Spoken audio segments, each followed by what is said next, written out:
Okay. Welcome to LA.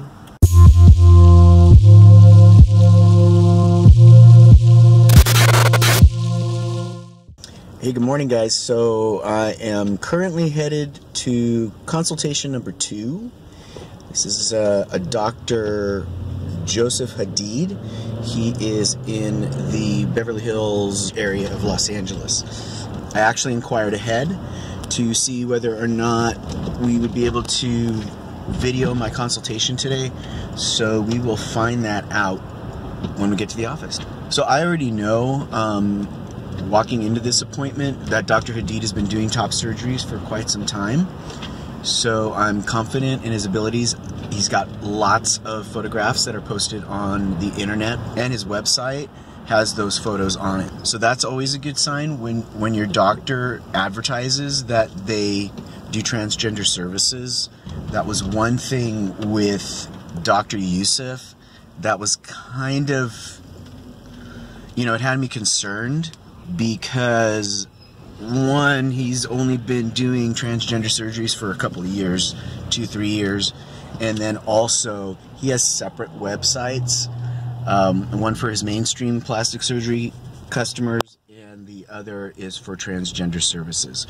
So when I inquired about that, the reasoning that I was given was that they didn't want to, this is going to sound bad, but they didn't want their mainstream customer base to be uncomfortable with that. So it's little details like that that you want to look out for. For us, this is a really important step in our transition and our gender confirmation. So, personally, I don't want to go to a doctor that in any way is hiding the fact that he provides transgender services, even if it's partially hiding. To me, it kind of delves into the area as to, why are you offering these services? Really nice guy, very personable and all that, but not my first choice. So the good news is I found out that we are going to be able to tape my consultation with Dr. Hadid, so let's go in and meet him. Okay, well, Dylan, pleasure to meet you. So you've been transitioning for about 10 years now? Yes, I started hormones in 2007. Okay. And I've been working with Dr. Richard Horowitz, who's with Cedars. Sure. He's right around the corner, actually. Yeah, actually. So, the thing that's been difficult for me is that, with my job, my company's insurance didn't cover any surgeries. I'm in an income bracket where I don't qualify for state assistance, and just to pay out of pocket was just out of the question. Sure. So I found out, less than a month ago, that my company, as of the beginning of this year, started covering surgeries. Wonderful. So that's kind of all right, I gotta get this ball rolling. Absolutely. Yeah, we've seen that with a lot of third-party insurance companies recently. They've started to have more inclusions for gender reassignment benefits. Yeah. So now you're at the point where you're interested in discussing top surgery and what's involved with that. And certainly I'd be happy to discuss that with you. Just a few questions that I have for you. Do you have any medical problems or conditions that you're currently being treated for, like high blood pressure, cholesterol, diabetes? Cholesterol, okay. Anything else? Anxiety? No. Okay. Any surgeries of any kind in the past? A few. So, and the T, do you take that weekly or every other week? Yes, I am on weekly injections. Okay. Dr. Horowitz started me originally on the traditional every other week. My body was just cycling through them really quickly. So we over the 10-year span, we've adjusted my dosage and my frequency several times. Sure. Okay. So now I'm currently on weekly injections of 0.5. 0.5. Okay. So with regards to top surgery, that's something that a lot of guys choose to have during the course of their transition, because obviously having breast tissue can be a significant source of dysphoria for a lot of guys. So when guys get to the point where they feel like they're ready for top surgery, it is an outpatient procedure, so there's no need to spend the night in the hospital.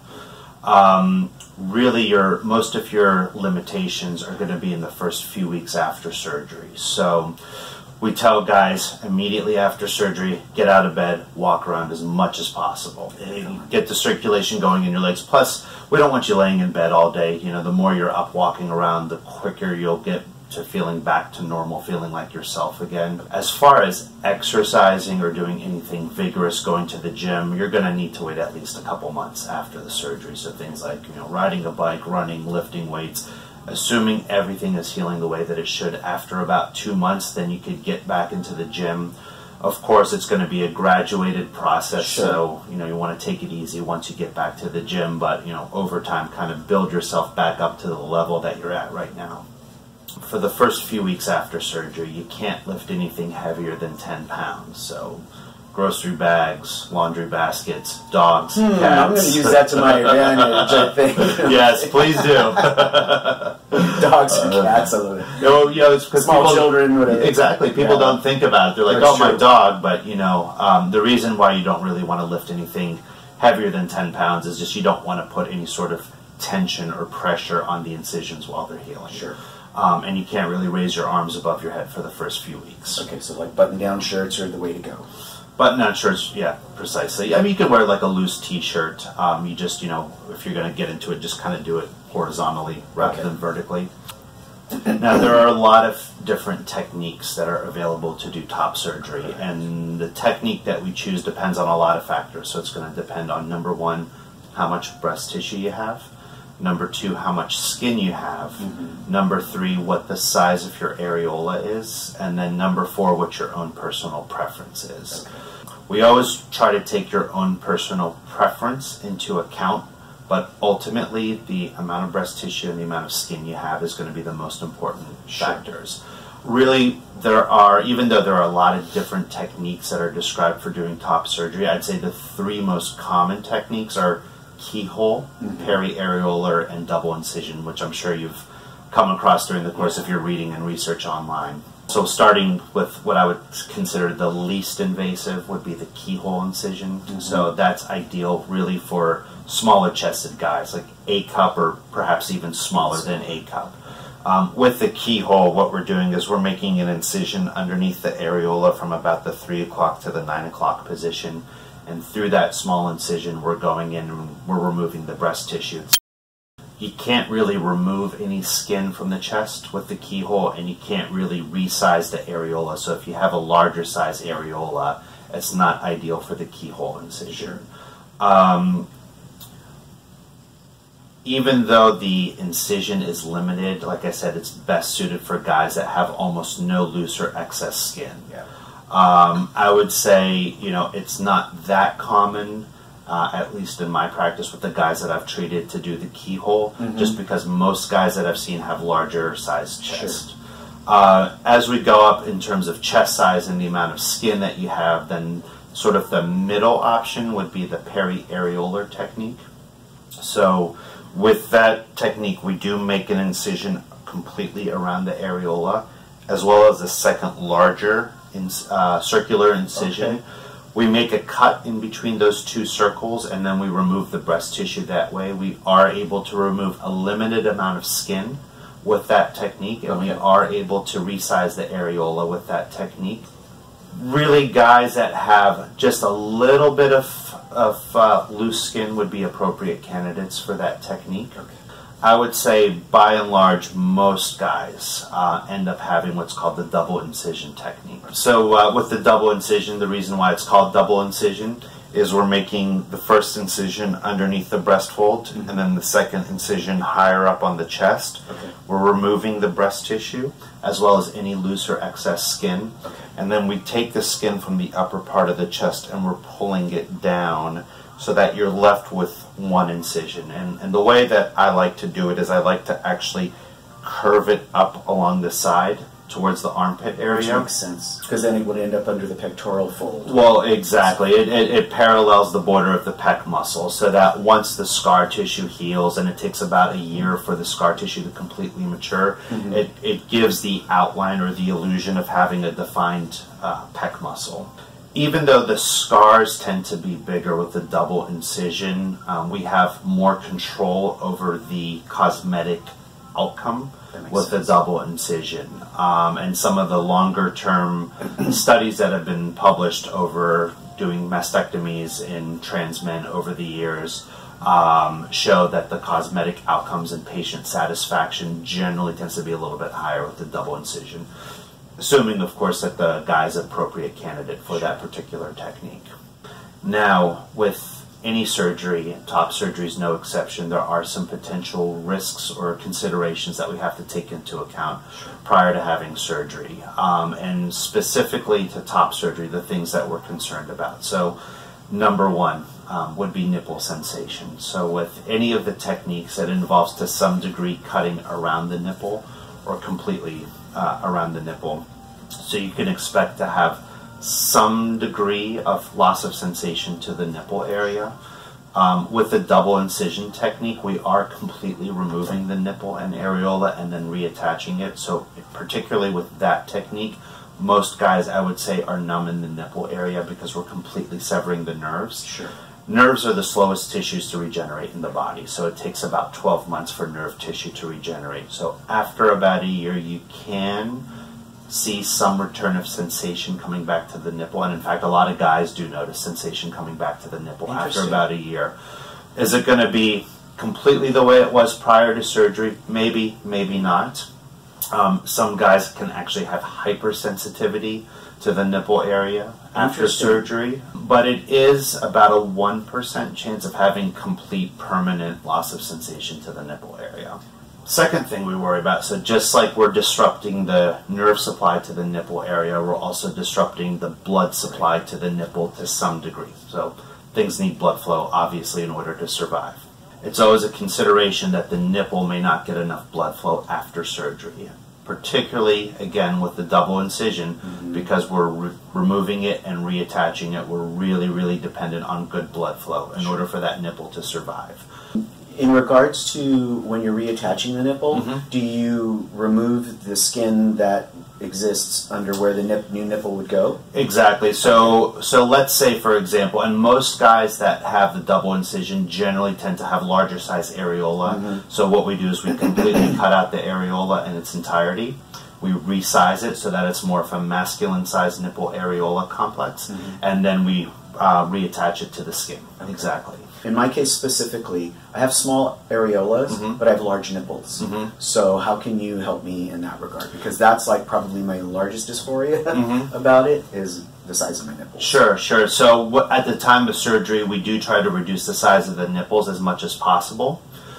Sometimes we do have to do a secondary revisional procedure in the office to get the size of the nipple even smaller. So if we can't get the nipple down to the size that we want it to be at the time of surgery, and oftentimes that could be, again, out of concerns due to blood flow to the nipple, then sometimes we do have to do, and when I say, you know, revision, we're talking about a few months down the road, that we may have to reduce the size of the nipple even further. I do leave surgical drains in. There's always a concern that blood or other body fluids could remain underneath the skin. Anytime you remove tissue from the body, there's a potential for blood to accumulate in that space until the tissues close down and seal. Generally, they stay in for about 5 days on average after surgery. Sometimes even after we remove the drainage tubes, there's a potential for fluid to reaccumulate in the chest afterwards. You can expect to be really swollen in your chest after surgery. I didn't ask you if you're currently wearing a binder or not. I'm fortunate enough that I'm small enough that, I mean, really, all I wear is a t-shirt or an undershirt, and I tuck it into my pants tightly. So after surgery, you won't need to wear a binder, but we would want you to wear a compression vest or a compression shirt for a few months, and that's just really to help control the swelling that's going to be in your chest, and also help the tissues maintain their shape and their contour after surgery. Generally, after about 3 months after surgery, you won't need to wear the compression garment anymore. Regardless of what type of surgery you have, whether it's top surgery or tummy tuck or any other nose job, I always tell everybody there's always a possibility that we may need to do minor revisions down the road. For top surgery, what are the things we are concerned about? So, you brought up nipple size earlier. So sometimes, occasionally, we will have to revise the nipple size in the office months down the road after surgery if it's not as small as we want it to be. So that's number one. Number two would be guys develop what are called dog ears. That's probably the most common cause for revision after surgery. What a dog ear is, and it typically forms out at the sides, at the ends of the incision, as the skin bunches up. So instead of it being flat at the end of the incision, there's a little bump there. The larger your breast size is, the more likely it is to develop a dog ear. If you do develop a dog ear, we typically will know within about 4 to 6 weeks after surgery. The treatment is quite simple. Actually, we bring you into the office, we give you a little numbing injection at that spot, cut out the raised tissue or the dog ear, and then put a few stitches back in to smooth the skin out. Scar revision is also something that some guys choose to have after surgery. So I do put guys on a pretty aggressive scar care regimen after surgery, which involves a lot of massage and taping. Even though you do it vigorously, sometimes the scarring could still be a little unpredictable. For example, it could be wider in areas. So if that happens, again, that's something that we could do in the office, where we just, again, give you a numbing injection and just cut out the scar and make it look a little bit nicer and thinner. It doesn't happen that often, but every once in a while we have to do that. To get the approval from the insurance company, so the process is we'll send everything into them. So we'll send in the notes from our visit today, the clinical notes, the letter of recommendation. If you could provide that to us, we'll send that in as well. And then I typically will draft my own letter to the insurance company, where I'll say, you and I have met, we've discussed, you meet all the criteria for top surgery because of X, Y, and Z. So we send everything to them all at once, so they have everything and can't say, well, we didn't receive this or we didn't receive that. And then average time takes about a month. Sometimes it takes a little bit longer. Sometimes we get a response almost instantaneously. So it really just depends on the insurance company. But I'd say average time is about a month. And then once we get the approval or authorization from the insurance company, then we could contact the facility and start picking a date for surgery. One of the things too that's important that I need to find out is, because I found out with my last consultation that it made a huge difference, is whether or not you are in network or not. Correct. So the facilities that we work at are in network. The hospitals are in network. Me personally, I'm out of network with most of the insurance companies. Typically, it's not an issue provided that your insurance plan allows you to go out of network. Even if you do go out of network, if the insurance approves it, we do try to limit your financial responsibility, because we know that it's still a financial hardship for a lot of guys undergoing surgery. So our office tries to limit your financial responsibility out of pocket, but depending on what your deductible is and your co-insurance, etc., which is all information that we could get from the insurance company when we contact them. So typically by the time you come back in for your preoperative appointment, we have a fairly rough idea of what your expected out-of-pocket cost would be. Correct. In general, going through insurance, your out-of-pocket costs are going to be less compared to if you were to pay for it out-of-pocket completely. Absolutely. I appreciate you letting me, record this and include it. Honestly, I forgot it was even on. Good. Because it is. It's information that there's a lot of guys out there that they're curious. What is the experience going to be like? What questions should I ask? What information should I know? And then especially for somebody my age. Okay, so I just finished up my appointment with Dr. Hadid, and what a difference! Huge difference. His experience definitely comes through in his personality and how he gave, shared information, how he answered my questions. We lost some blocks of footage in there a little bit because my camera was acting up, but just a wealth of knowledge, and that in and of itself makes me feel so much more confident in possibly choosing him.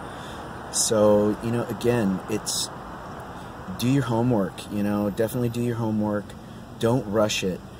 I know we all get excited, trust me, when I found out that my company's insurance was going to start covering transgender services, I thought I was going to just jump out of my skin, but take your time, do your homework, get several consultations so that you can make a really educated decision, you know, because this is huge, guys. You know, this is a huge step in our transition, and we all deserve the best possible outcome. So I'll be seeing Dr. Vidzi next week. Hopefully I'll be able to record that one as well. So again, if you guys have any specific questions that you're not seeing reflected or asked in the videos, please put them down in the comments. So make sure to subscribe, hit that like button, and hit that little bell down there to make sure you get a notification for the next update. So we'll see you guys next week.